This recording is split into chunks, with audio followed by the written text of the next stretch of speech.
This is it, right? The rock stole? Aye, lad. The Council of Valkyries. The Valkyries are of Valhalla, are they not? Glad to see you're paying attention, brother. You are correct. Valhalla, the great hall of the Einherjar, is their home within Asgard. But while there, they are subject to the scrutiny of the All-Father himself. And relations between the Valkyries and Odin were tense during my tenure as his advisor. Why? Well, that's an even longer story, lad. For now, why don't we look around for some clues?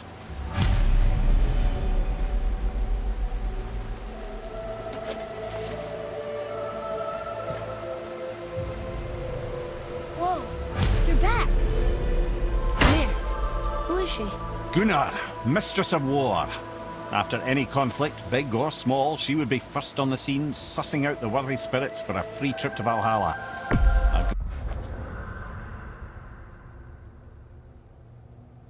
gruesome task, but she took great pride in it. Any conflict.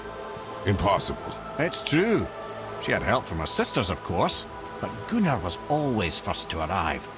Her judgment of the fallen was unparalleled, and an invaluable resource to Odin. She was one of his favorites.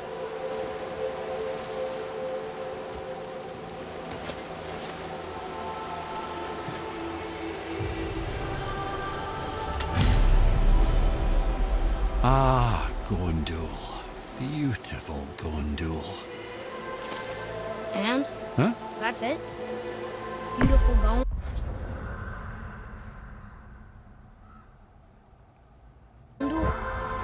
No story or anything? Oh, sorry, lad. The sight of Gondul always took my breath away. Gondul had a silver tongue, a sharp wit, and struck a figure so stunning it literally drove men insane. Odin forbid her from setting foot in Midgard after a time, as insanity is not a welcome trait in Valhalla.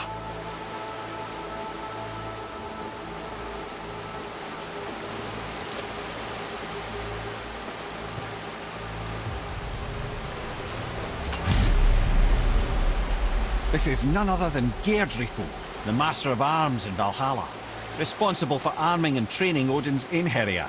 Is what?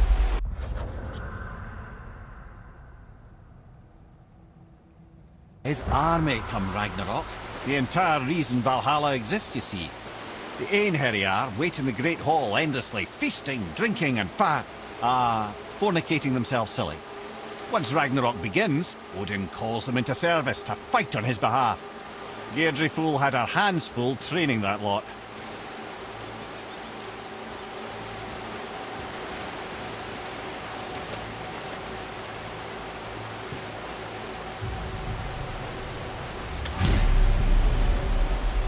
This, my friends, is Kara.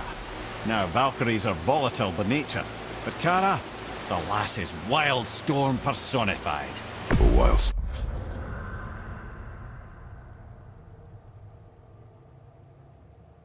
storm. Aye, calm and collected. Then the air would shift and the fury of her storm would unleash. It was beautiful in a way, assuming you could find proper shelter. Her tears would cleanse the blood-soaked battlefields.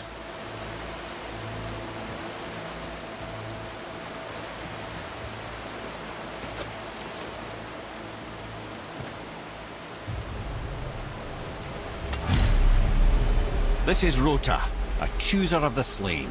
I thought all the Valkyrie did that. Not exactly, lad. Although that is what they're most famous for, and by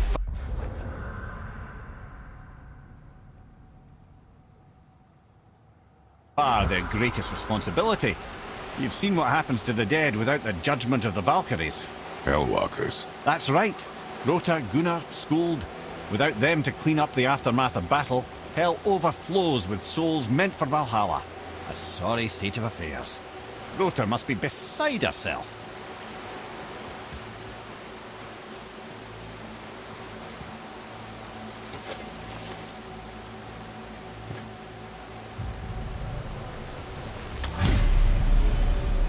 Ah, here we have Air, the healer. A Valkyrie healer? Strange. Air was strange, as a matter of fact. Very quiet, very calm. Where her sisters were violent rapids, there was a gentle stream. She healed the wounds of both mortals and gods, and even a certain all-knowing sage who once drank too much and fell off a mountain. Not my proudest moment.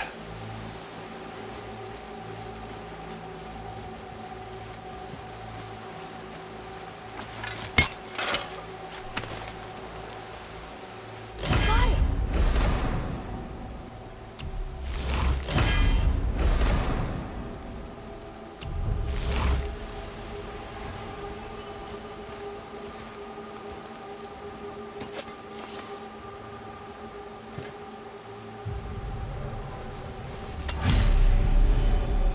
Well, well. Hilda, mistress of battle. She and Odin got on quite well, actually. Her and the other Valkyries, not so much.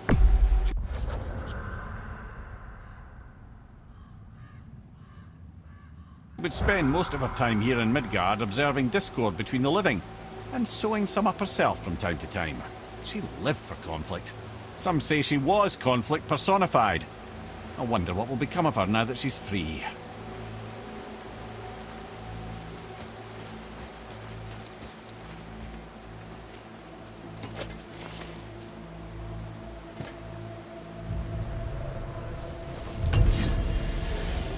Olrun, once the daughter of a powerful chieftain.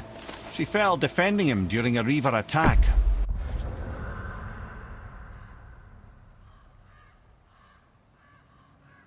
Olrun was escorted to Valhalla, where she chose to devote her afterlife to the pursuit of knowledge above all else.